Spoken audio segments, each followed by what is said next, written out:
சின்ன சின்ன விஷயங்கள் கூட உங்கள் மூடை மொத்தமாக மாற்றிடுதா?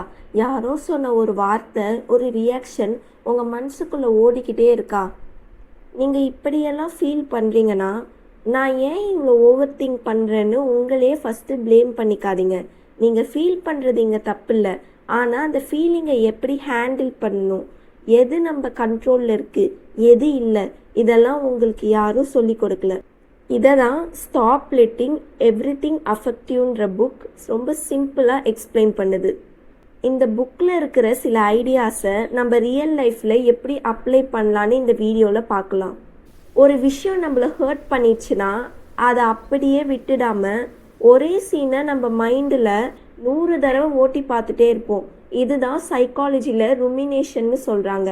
அதாவது ஒரு பிரச்சனையை சால்வ் பண்ணுறதுக்கு பதிலாக அந்த தாட்டை திரும்ப திரும்ப யோசிச்சுக்கிட்டே இருக்கிறது. இதில் என்ன ஒரு ஃபன் ஃபேக்ட்னா, நம்ம மூளை இதை திருப்பி திருப்பி யோசிச்சா அந்த பிரச்சனைக்கான சொல்யூஷன் கிடச்சிடும்னு நினச்சிக்கோ. ஆனால் உண்மையில் நம்ம சொல்யூஷன் கண்டுபிடிக்கிற மாதிரி ஃபீல் பண்ணிக்கிட்டு அந்த பெயினை இன்னும் கொஞ்சம் கொஞ்சமாக பெருசாக்கிட்டே போவோம்.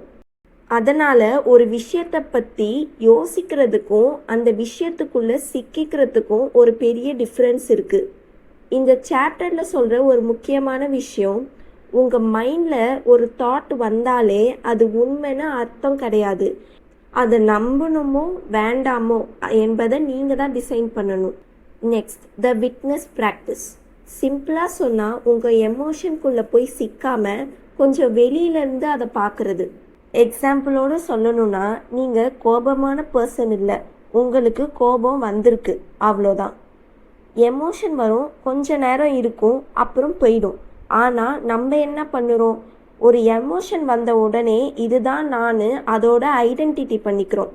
அதுக்கு பதிலாக கொஞ்சம் பின்னாடி நின்று பாருங்கள், எனக்கு இப்போ கோபம் வருது, ஓகே, நான் அதை நோட்டீஸ் பண்ணுறேன், அவ்வளோதான். நீங்கள் கோபமான பர்சனோ இல்லை சேடான பர்சனோ கிடையாது, உங்களுக்கு கோபம் வந்திருக்கு.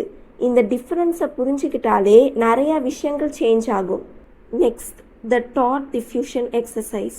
நெகட்டிவ் தாட்ஸை ஹேண்டில் பண்ண இன்னொரு டெக்னிக். நெகட்டிவ் தாட் வந்த உடனே அதோட சண்டை போடாதீங்க. இல்லை அது உண்மை கிடையாது, நான் அப்படி இல்லைன்னு அதை ஃபோர்ஸாக புஷ் பண்ணவும் வேண்டாம். நீங்கள் நெகட்டிவ் எண்ணத்தை தவிர்க்கணும்னா, ஒரு ஆற்றுல இலைகள் மிதந்து போகிற மாதிரி இமேஜின் பண்ணுங்கள். உங்கள் தாட்டை அந்த இலையில் எழுதியிருக்கிற மாதிரி நினச்சிக்கோங்க. அது உங்கள் முன்னாடி மிதந்து போகுதுன்னு கற்பனை பண்ணுங்க. நீங்கள் அதை பார்த்துக்கிட்டே இருக்கீங்க, அப்புறம் அதை போக விடுங்க. அந்த தாட்டை பிடிச்சி இழுக்காதீங்க, அதோட ஆர்கியூமெண்ட்டும் பண்ணாதீங்க. இது ஏன் வந்தது, இது உண்மையா, இதெல்லாம் பண்ணாதீங்க. தாட்டு வந்துச்சு, நீங்கள் கவனிச்சிங்க, அது போக விட்டுட்டீங்க, அவ்வளோதான். இப்படி ப்ராக்டிஸ் பண்ண பண்ண ஒவ்வொரு நெகட்டிவ் தாட்டுக்கும் நம்ம கொடுக்குற இம்பார்ட்டன்ஸ் கொஞ்சம் கொஞ்சமாக குறையும். இப்போது கண்ட்ரோலை பற்றி பார்க்கலாம். சைக்காலஜிஸ்ட் ஜூலியன் ராட்டர் இதை லோக்கஸ் ஆஃப் கண்ட்ரோல்னு ஒரு கான்செப்டாக சொல்லியிருக்காரு. சிம்பிளாக சொன்னால், நம்ம வாழ்க்கையில் நடக்கிற எல்லா விஷயங்களும் நம்ம கண்ட்ரோலில் இருக்காது. இதை 2 பார்ட்டாக புரிஞ்சிக்கலாம். எக்ஸ்டர்னல் கண்ட்ரோல், நம்ம கண்ட்ரோலில் இல்லாதது. டிராஃபிக் எப்படி இருக்கும், நம்மளால் கண்ட்ரோல் பண்ண முடியாது. மற்றவங்க எப்படி நம்மக்கிட்ட பிஹேவ் பண்ணுவாங்க, இதையும் நம்மளால் கண்ட்ரோல் பண்ண முடியாது. ஆனால் இன்டர்னல் கண்ட்ரோல், நம்ம கண்ட்ரோலில் இருக்கிறது. டிராஃபிக்கில் மாட்டிக்கிட்டா என்னடா இந்த டிராஃபிக்னு கோபப்படுறதை விட கோபப்படாமல் இருக்க முயற்சி பண்ணுறது நம்ம சாய்ஸ். யாராவது நம்மக்கிட்ட மோசமாக பிஹேவ் பண்ணிட்டாங்கன்னா இது அவங்களோட பிஹேவியர்.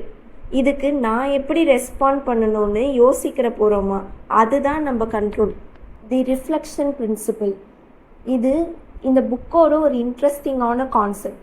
யாராவது உங்களை ரொம்ப மோசமாக ட்ரீட் பண்ணிட்டாங்கன்னா உடனே என்கிட்ட ஏதோ ப்ராப்ளம் இருக்குதுன்னு நினைக்காதீங்க.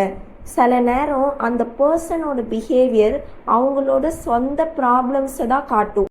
அவங்களுக்கு நடந்த பழைய விஷயங்கள், இது எல்லாமே அவங்களோட பிஹேவியரில் வெளிப்படலாம். அவங்களோட பிஹேவியருக்கு நீங்கள் என்றைக்குமே பொறுப்பாக முடியாது. நெக்ஸ்ட் ஒரு சின்ன எக்ஸசைஸ் பார்ப்போம். இது பேர் கண்ட்ரோல் இன்வென்ட்ரி.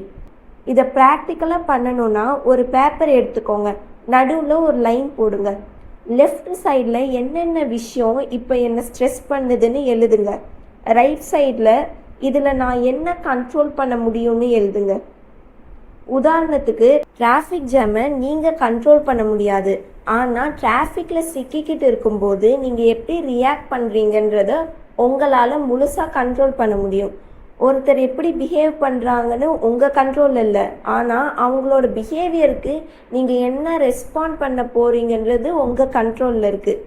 அதனால் அடுத்த தடவை ஏதாவது ஒரு சின்ன விஷயம் உங்களை ரொம்ப எமோஷன் ஆக்குதுன்னா கொஞ்சம் பாஸ் பண்ணி உங்களையே ஒரு கேள்வி கேளுங்க. இப்போ இந்த சுச்சுவேஷனில் என்னால் என்ன கண்ட்ரோல் பண்ண முடியும்? இந்த ஒரு கேள்வியை உங்கள் மைண்டை ஸ்ட்ரெஸ் மோடில் இருந்து வெளியே கொண்டு வர ஆரம்பிக்கும். இதெல்லாம் ஒரு நாளில் சேஞ்ச் ஆகாது, ப்ராக்டிஸ் பண்ணணும். முதல்ல கோபம் வருந்தான், அதுக்கப்புறம் தான் நான் எப்படி ரியாக்ட் பண்ணணும்னு உங்களுக்கு நினைவுக்கே வரும்.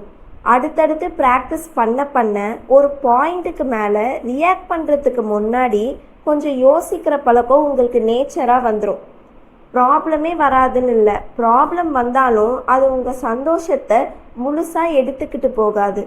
இந்த மாதிரி நம்மளை நாம்ளே ரிமைண்ட் பண்ணிக்கிட்டு இருக்கும்போது நம்ம மேலே நமக்கே ஒரு டீப் ட்ரஸ்ட் வர ஆரம்பிக்கும். அதுதான் செல்ஃப் ட்ரஸ்ட். இந்த சாப்டரில் கடைசியாக என்ன சொல்ல வராங்கன்னா, இந்த தாட் உண்மையா இல்லை ஒரு தாட் மட்டும்தானா? அந்த ஒரு பாஸ் சில நேரம் உங்கள் முழு ரியாக்ஷனையே மாற்றிடும். ஏன்னா மன அமைதினா லைஃப்பில் எந்த பிரச்சனையும் இல்லாத நிலை கிடையாது. எந்த பிரச்சனை வந்தாலும் சரி இதையும் நான் சமாளிச்சிடுவேன்னு உங்களை நீங்களே நம்புகிற நிலை தான். Because at the end of the day நடக்கிற எல்லாத்தையும் உங்களால் கண்ட்ரோல் பண்ண முடியாது, ஆனால் உங்கள் மன அமைதியை யார்கிட்ட கொடுக்கணுன்றத உங்களால் டிசைட் பண்ண முடியும். நெக்ஸ்ட் பார்ட் ஆஃப் த புக்கை நெக்ஸ்ட் வீடியோவில் பார்ப்போம். தேங்க்ஸ் ஃபார் வாட்சிங்.